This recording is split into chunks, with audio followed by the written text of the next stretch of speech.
नमस्कार, आज का मुद्दा देख रहे हैं आप और आपके साथ मैं हूं अर्पिता आर्या। सुशांत सिंह राजपूत आत्महत्या मामले में करण जौहर के धर्मा प्रोडक्शन के सीईओ अपूर्व मेहता को मुंबई पुलिस ने आज पूछताछ के लिए बुलाया है।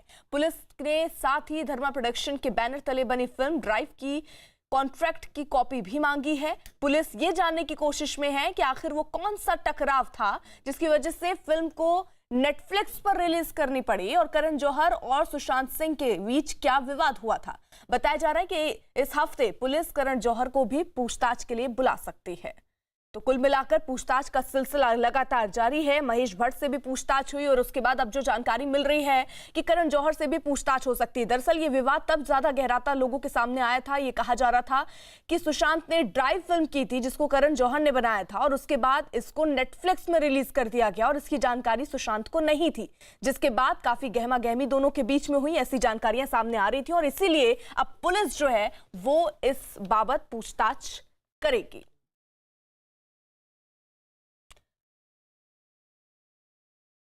हमारे साथ हमारे सहयोगी आशीष इस वक्त जुड़ चुके हैं। आशीष, ये कब पहुंचेंगे सीईओ मिलने, वहां पर उनसे कब पूछताछ शुरू होगी और करण जौहर के बारे में क्या जानकारी मिल रही है, उनसे भी पूछताछ होगी? अर्पिता, सबसे अहम बात बता दूं कि इस पूरे मामले में पुलिस की तरफ से जो सूत्रों की तरफ से जानकारी मिली है उसके मुताबिक इस हफ्ते के आखिरी तक जो है वो करण जौहर से भी पूछताछ की जा सकती है। उन्हें समन भेजा जाने की तैयारी है। और सबसे अहम बात, जो धर्मा प्रोडक्शन के सीईओ हैं अपूर्व मेहता, उनसे आज इसी बांद्रा पुलिस स्टेशन में तकरीबन 12 बजे के करीब जो है वो पूछताछ की जाएगी। और सबसे अहम बात यह है कि उन्हें साफ तौर पर जानकारी दी गई है कि जो ड्राइव फिल्म बनाई गई थी जिसे एक ओटीटी प्लेटफॉर्म पर रिलीज किया गया था, उस फिल्म से जुड़े हुए सुशांत सिंह राजपूत का जो कॉन्ट्रैक्ट था, वो कॉन्ट्रैक्ट की कॉपी जो है वो पुलिस को मुहैया करानी होगी, जानकारी देनी होगी। और सबसे अहम बात ये जानना बहुत ज़रूरी है कि क्या इसके लिए जिस ओटीटी प्लेटफॉर्म पर फिल्म को रिलीज़ किया गया था उसके लिए क्या सुशांत सिंह राजपूत को पहले से जानकारी दी गई थी, क्या उनसे जो है कोई भी इस बारे में जो है डिस्कशन किया गया था या फिर कॉन्ट्रैक्ट में इस बात का जिक्र किया गया था या नहीं। इन सभी चीज़ों की पूछताछ जो है वो पुलिस करना चाहती है। जिस तरह से पिछले कुछ समय में संजय लीला भंसाली, आदित्य चोपड़ा, इसके बाद कल महेश भट्ट से पूछताछ हुई है, उसके बाद उसी कड़ी में ये सबसे अहम कड़ी है जो सुशांत सिंह राजपूत के जो बॉलीवुड में नेपोटिज्म और साथ ही साथ जो विवाद था उससे जुड़ा हुआ है। और यही वजह है कि पुलिस उनसे पूछताछ करना चाहती है। इसी वजह से जो अपूर्व मेहता हैं उनको पहले पूछताछ के लिए बुलाया गया है और इसी कड़ी में इस हफ्ते के आखिर तक करण जौहर को भी पूछताछ के लिए बुलाया जा सकता है। आशीष, अब तक इतने लोगों से पूछताछ हो चुकी है, क्या कुछ पूछताछ में सामने आया है, कोई जानकारी अगर मिल पाए? क्योंकि महेश भट्ट से भी पूछताछ हुई, उनसे किस तरीके के सवाल पूछे गए और क्या कहा उन्होंने? इस पूरे मामले में अब तक 39 लोगों से साथ पूछताछ की जा चुकी है।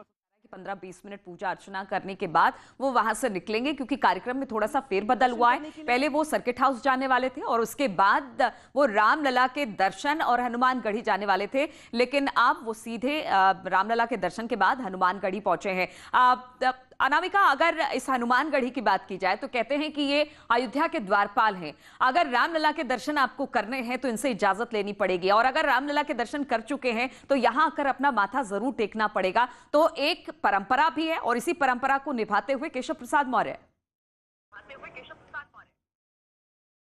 बिल्कुल कहा जाता है ऐसा कि बजरंगबली जो है वो भगवान राम के भक्त भी हैं, उनके साथी भी हैं, उनके रक्षक भी हैं। तो ये महत्वपूर्ण इसलिए हो जाता है कि अगर आपको भगवान राम को खुश करना है, पूजा पाठ करना है, तो खुद ऐसा इतिहासों में और पुराणों में कहा गया है कि सीता जी भी एक बार की एक कहावत कही जाती है कि सीता जी अपने मांग में सिंदूर भरती थी तो हनुमान जी इनको देख के बड़े परेशान रहा करते थे और ये कहते थे कि आप मांग में सिंदूर क्यों भरती हैं। तो सीता जी ने कहा कि मेरे पति को, भगवान श्री राम को ये बहुत पसंद आता है।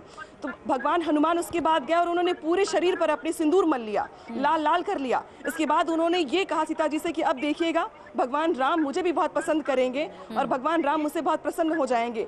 तो उस दिन से ही कहा जाता है कि सीता जी भी ये कहती हैं कि अगर भगवान राम को प्रसन्न करना है तो आपको हनुमान जी को जो प्रसन्न करना बहुत ज़रूरी हो जाएगा।